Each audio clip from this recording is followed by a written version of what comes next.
I'll have the forecast after the break.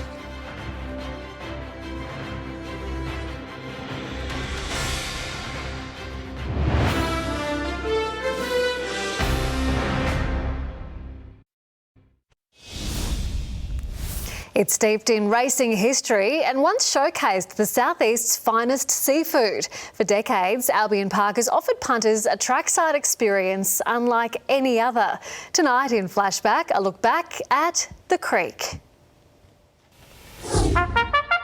Away from the upmarket grass tracks of Eagle Farm and Doomben was the sandy, sometimes sodden Albion Park. Known as the Creek, the first meeting under lights took place in September 1968, and punters chasing a buck packed the grandstands in the years which followed, some a little too keen for a quick payout.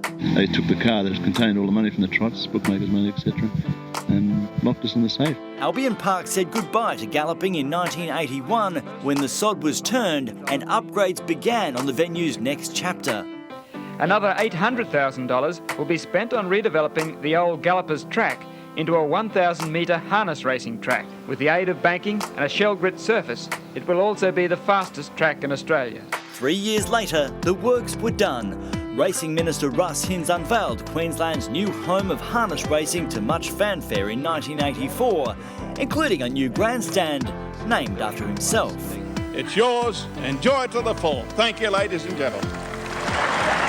Funded by taxpayers and plagued by cost blowouts, Russ copped criticism for the state government's hefty spend on racing centres. If he wants to write about the horses' performance and those sort of things, he'd probably know. But when it comes to capital development and things like that, he hasn't got a clue. Regardless, the trots became big business in Brisbane. This is Albion Park, Queensland's Taj Mahal of harness racing. Some turned out just to put $1 each way, instead eager to indulge at Silks. But at Silks, you can help yourself to as many big serves of beautiful fresh seafood as you like, and whatever else you fancy. A seafood staple decadent for decades. Now, the Harness Club's dining experience has a new $1 million look. In 5 weeks, we gutted the place, all new, all come in, new decor, the whole lot. All part of an Albion Park revamp, but not the kind which had been touted ahead of the 2032 Games. First earmarked as the home of the Southeast's new Olympic Stadium, then an indoor sports centre. Those plans were scrapped.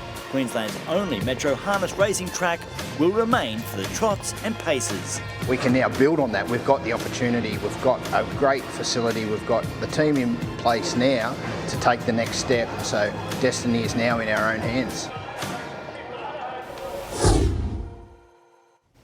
Well, now, Tony, we've been handed some more winter sunshine today. Yes, we have, Sam. Barely a cloud in the sky, and it'll stay that way for most of the week ahead.